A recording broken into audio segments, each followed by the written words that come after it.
श्री राधे राधे।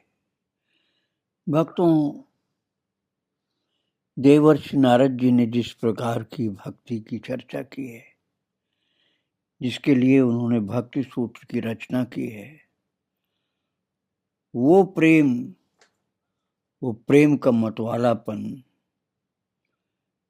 यशोदा माता को तो बिना किसी उपदेश के ही सहज प्राप्त था, और बहुत से ब्रजवासियों को भी।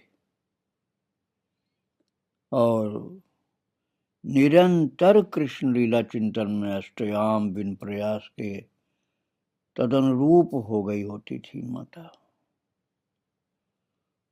उन्हें तो यही रहता था दिन में कि उसके लिए छाक भेजना, शाम हो गई तो ये है कि वो आ रहा है, कृष्ण बलराम अर्थात राम श्याम दोनों आ रहे हैं।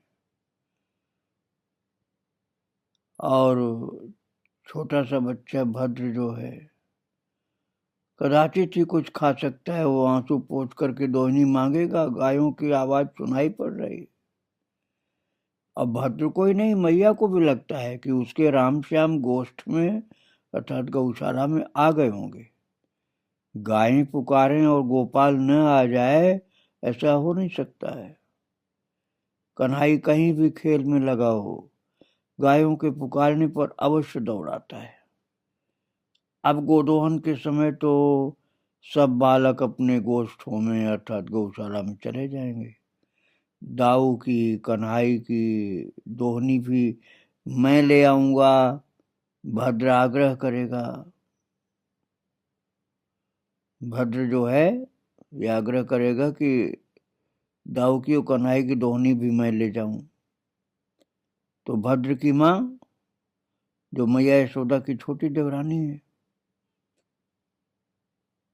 अच्छा, तो वो बोलेगी तू चल, मैं दोहनिया भेज रही हूं। मैया भद्र को दोहनिया नहीं देना चाहती। बालक है, कहीं भी गिरा देगा, किंतु भद्र मानने से रहा, अतः दोहनिया उसे देनी पड़ेंगी उसको। बच्चा है लेके दौड़ जाता हो तो इसलिए दोहनी उसके हाथ में देनी पड़ती है कि अब किसका कैसे रोके, तेज ले जाएगा, वहां इंतजार कर रहे हैं लोग। यदि प्रतिदिन ये दोहनी मिट्टी वाली ले जाता है तो फोड़ देता है, और क्या करे, उत्साह से दौड़ा जाता है गौशाला में। दादा कनू, मैं तुम दोनों की भी दोहनी ले आया, ऐसे बोलता हुआ चिल्लाता हुआ जाता। दादा अर्थात बलराम जी, कनू अर्थात कृष्ण, दादा कनू मैं तुम दोनों की दोहनी ले आया। इस प्रकार का उत्तर जब नहीं मिलता, सुकुमार हृदय बालक के हाथ से दोहनी छूटकर गिरेंगे नहीं। अरे श्री ब्रजेश्वर प्राय दौड़कर भद्र को संभालते हैं और स्वयं उसे गोद में लेकर रुदन करने लग जाते हैं कि इसको यही लग रहा कि कृष्ण यही है। गायें हुंकार करती हैं, बछड़े बछड़ियां माताओं के थनों से मुख लगाना नहीं चाहते। गायों को किसी प्रकार गोदोहन संपन्न करना पड़ता है। मैया प्रतीक्षा करती व्याकुल होती है। अब तक गोदोहन करके उसके दाऊ कन्हई भीतर नहीं आए, यही इंतजार है माता को कि भीतर क्यों नहीं आए। अब तो गोदोहन करके उसके दाऊ और कन्हई भीतर क्यों नहीं आए। बाबा को भी व्यालू करने में विलंब होता है, भीतर आते उनका भी तो हृदय विदीर्ण होता है, वो अपने सामने ही बच्चों को रखना चाहते हैं। देखो भाई, बिना भोजन के और बिना नींद के तो प्राणी जिंदा रह नहीं सकता। इसलिए चाहे जैसी ही अवस्था हो, जब जबरदस्ती प्रेम से कोई खिलाता है तो मैया को भी कुछ खाना पड़ जाता है। यद्यपि उसे भोजन की याद नहीं रहती, उसे कृष्ण की ही याद रहती है, लेकिन कोई गोपी मुंह में डाल देती है बार बार आग्रह करके, तो मुंह में चला जाता है भोजन। और कोई लिटा दे उसको पकड़ करके बिस्तर पर, धीरे धीरे उसको संभाले कि सो जाओ सो जाओ, तो कभी नींद भी आ जाती, कभी कभी तो नहीं भी आती। किंतु कब सोती है ये जानना बहुत मुश्किल है। लोग सोचते हैं सो गई, लेकिन वो जगती रहती है, बोलती रहती है, कृष्ण से बात करती है। कन्हई ब्रज में था तब भी मैया को निद्रा अल्प क्षण में ही आती थी, अब वो एक क्षण अत्यल्प रह गए। जो सखा हैं भद्र, तोक, तेजस्वी, अंशु, देवप्रस्थ, बालिकाएं भी हैं, उनमें से अनेकों की प्रतिदिन नंद भवन आना जाना चालू रहता है। भद्र का तो जैसे अपना भवन ही दूसरा नहीं है। भद्र को लगता है यही जो कान्हा का घर है यही अपना है। इन बालक बालिकाओं को मैया खिलाए नहीं तो चैन पड़ेगा नहीं उसे, इसलिए इनको खिलाती हो। ये बालक जब अपने हाथ से भोजन उठाकर मैया के मुख में देने लगते हैं, मैया मुख बंद कर सकती है क्या? अरे थोड़ा तो खाना पड़ेगा उसको भी। बच्चों का मन रखने के लिए मुख नहीं बंद कर पाती, थोड़ा तो लेना पड़ेगा मुंह में। और बच्चे बोल पड़ते हैं ना, छोटे छोटे सखा कृष्ण के, ये बोल पड़ते हैं आप नहीं खाएंगी तो मुझे नहीं खाना, खाओ। मैं कैसे खाऊंगा जब तुम नहीं खाओगे? और महाराज ये छोटी छोटी गोपियां सखियां जो हैं, ये बालिकाएं बहुत हठी, अनेकों का आग्रह रहता है मुझे तो आपका प्रसाद ही ग्रहण करना है। मैया आप कुछ खा लोगी तो आपका प्रसाद ही तो मिलेगा हमको, और बिना आपके प्रसाद के हम कुछ नहीं खा सकती। इसलिए बड़े भाव से बच्चे माँ को कुछ खिला देते हैं। मैया को इन सब के आग्रह से मुख में कुछ डालना पड़ता है, लेना पड़ता है। इसे तो सब बालक अपने नीलमणि ही लगते हैं। माँ को ऐसा लगता है मेरे ही बच्चे हैं, मेरा कन्हैया ये है, ऐसे ही लगता है।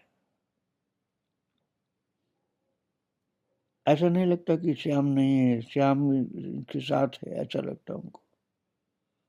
उसके साथ ही भोजन कलेव के अभ्यासी उनके सखा अभिनन्य सुकुमार कृष्ण की उपस्थिति का अनुभव करें तो खा लेते, नहीं तो सूखते रहते भूख के मारे। मैया इन्हें गोद में बैठा कर कुछ खिलाना चाहती, इनको खिला सके इसलिए इनके आग्रह से कुछ मुख में डालना पड़ता उसे। माता सोचती है कि मैं इनके हाथ का दिया हुआ कुछ खा लूंगी तभी ये खाएंगे, प्रसाद के नाम पर खाएंगे।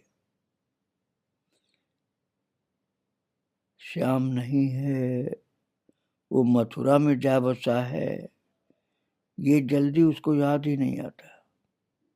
ये तथ्य सायंकाल कैसे विस्मृत रह सकता है?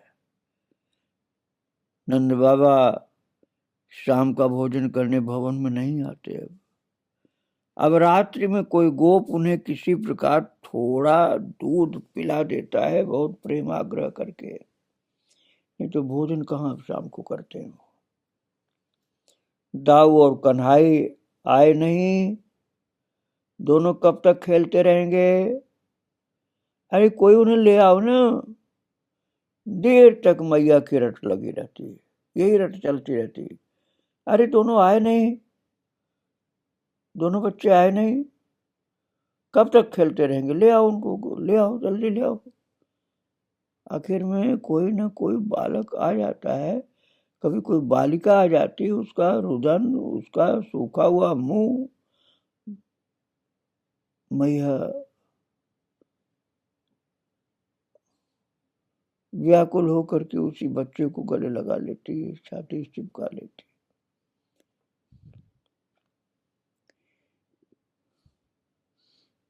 मैया का वात्सल्य भी जागता बच्चों का रोना देखकर। उसी क्षण वो व्याकुल होकर रोते हुए बालक या बालिका को अपनी छाती से चिपका लेती है। नीलमणि आएगा, आएगा, जरूर आएगा। आज नहीं आ सका तो क्या हुआ, कल अवश्य आएगा। मैया को अपनी बात ही आश्वासन देती है कि कल अवश्य आएगा, कल अवश्य आएगा। और कल कल वो कदाचित कल्पांत तक इस कल को ऐसे ही पुकारती रहेगी और कल की प्रतीक्षा करती ही रहेगी। ये प्रतीक्षा का कल अवश्य आ जाने की आस्था न होती तो मैया का हृदय फट चुका होता। लेकिन मैया को, यशोदा माता को अभी भी पूरा भरोसा है कि आएगा वो। श्याम कल जरूर आएगा, आज तो नहीं आ पाया, कल जरूर आएगा। महाराज उसको यही लगता है कि यदि मैं उसके लिए मर गई तो वो कभी आएगा तो बहुत रोएगा, इसलिए मुझे मरना नहीं है, उसका आने का इंतजार करना है। आगमन की प्रतीक्षा कर रही है वो। कन्हई कल अवश्य आएगा।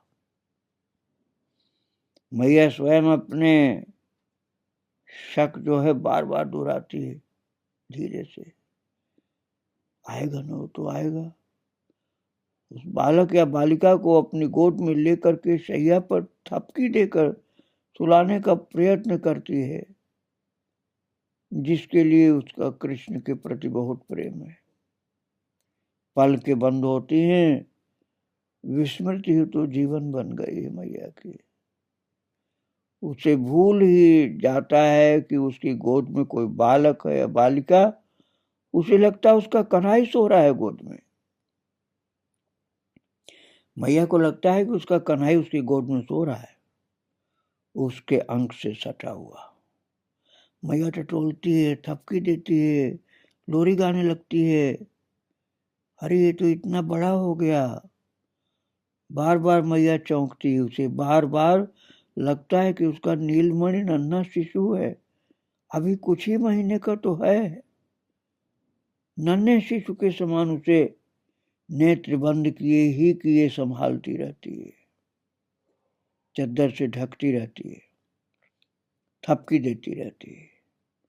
इसी में कभी समीप सोते बालक के शरीर का स्पर्श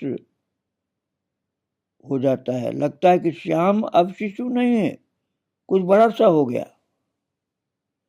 मैया इसी उलझन में कुछ क्षण तंद्रा ले लेती है। इस तंद्रा को ही उसकी निद्रा मानना पड़ेगा, हल्की सी तंद्रा। यह तंद्रा इसे अधिक सावधान रखती है, शांत शिथिल पड़े रहने के लिए जैसे तंद्रा इसके पास आती है। भय लगता है, अधिक हिलने डोलने से कन्हई जाग जाएगा।